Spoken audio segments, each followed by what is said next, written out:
Bonjour, voici quelques indications pour travailler avec Classroom pour répondre à distance aux questions qui ont été posées par le professeur. Alors quand vous arrivez sur la première page, vous avez vos différents cours et vous voyez déjà que des indications sont données avec des échéances pour des travaux à rendre. Vous pouvez accéder à ces activités en cliquant directement sur le lien, mais ici je vais entrer dans le cours par l'entrée principale.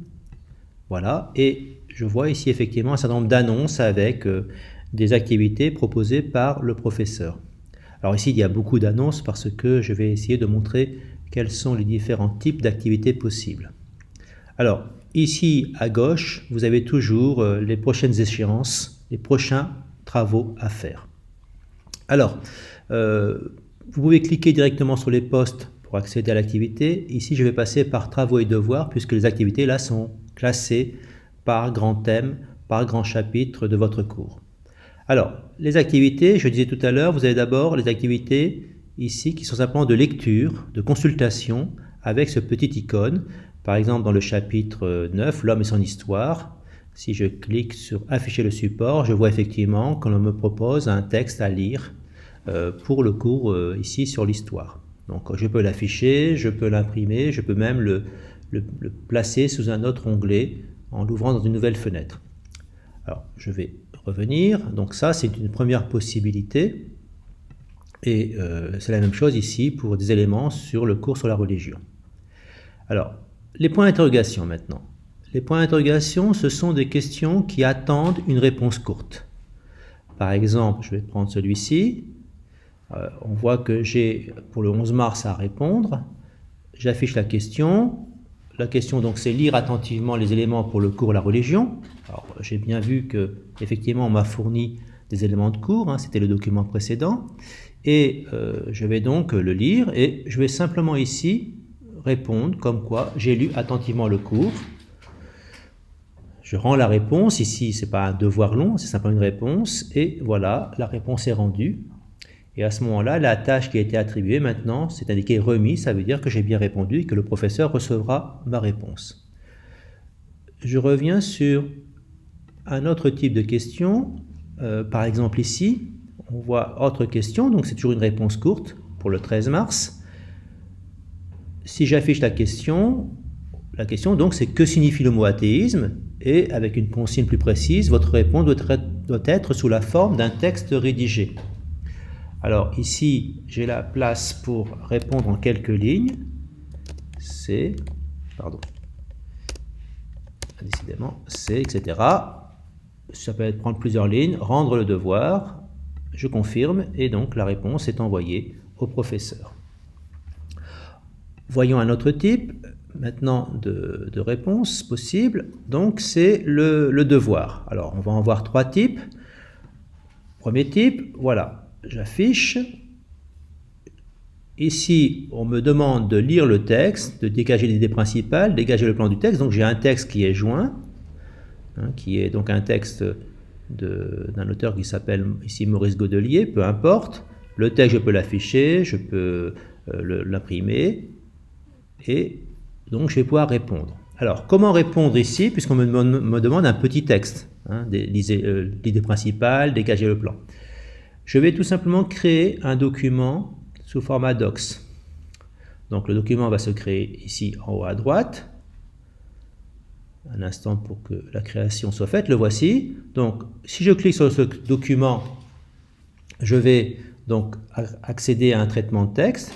Je peux donc noter ma réponse. Et je reviens. Une fois que j'ai terminé ma réponse, je reviens sur l'onglet avec le devoir et je clique encore une fois sur rendre le devoir. Je confirme. Et voilà, le devoir est remis, c'est confirmé ici, en haut à droite, je le vois très bien. Autre possibilité, ça sera par exemple une recherche ici. Alors, de quoi s'agit-il? J'affiche le devoir. Là, on me demande de répondre aux questions en complétant le document joint.